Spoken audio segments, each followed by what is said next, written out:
Alright, so in this episode we're going to show you how to add media to the CMS. So if you go to the Media tab, when this loads, you'll see all of the media that's currently on there.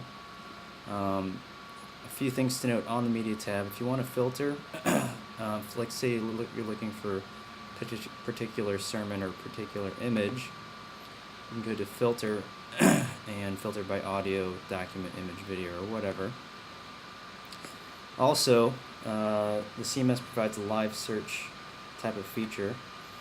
So say you're looking for photos of one of the pastors or anything really related to the pastors. A couple different hits come up.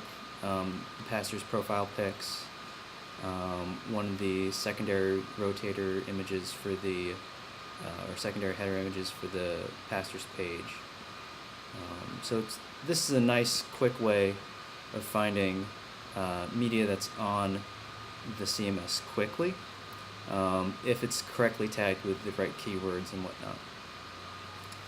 So back to the task at hand. If we want to add media, you just click Add New Media. I'm going to select a file from my desktop. Just a picture of Lake Michigan.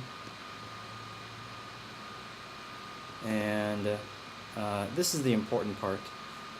We want to correctly identify what this image is for. So if you go onto back onto the blog site, you'll see file naming and keyword guidelines there. If you click on that, you'll get something that looks like this. And this is basically what we're going to try and hold to organize all the files, all the media files, audio, image, documents, video, if we ever get that, on the CMS. So let's say I want to use that as a secondary image on an I'm New page. So then I'm going to look at this section right here.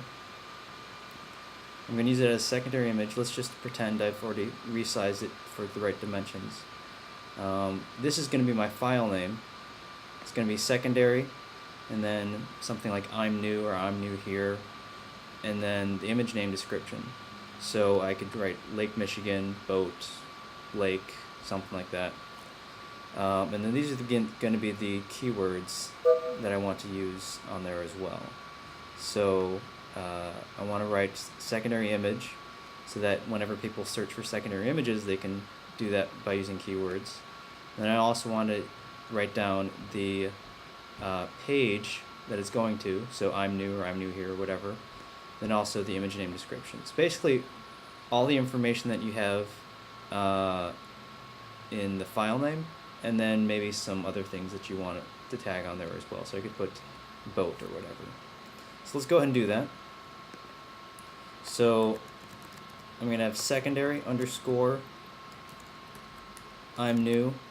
It's probably best not to use any sort of apostrophes or whatever, so I'm just going to leave that as is. So IMNEW. And then the image description. So I'm going to say Lake Michigan.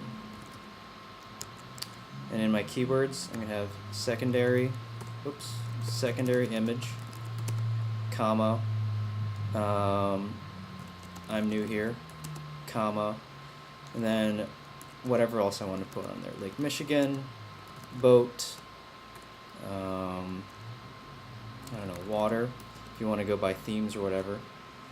So really the two most important parts are right here.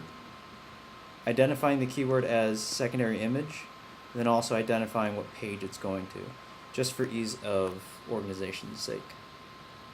And once you're done with that, you are going to hit save, and that will upload it to the CMS. And when this loads up, you'll see that the status says InFTPQ available within a few minutes.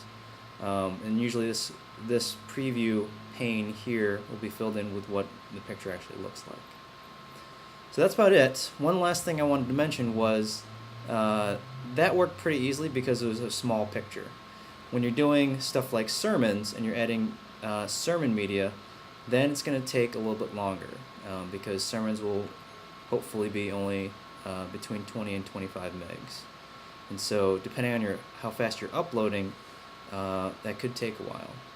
So just remember that. You might need to leave this running for a few minutes until you get to this screen. But once it hits this screen, when you're back to the main media selection screen, then you're good to go. And then you know that it's already uploaded, and in a few minutes you'll be able to access it.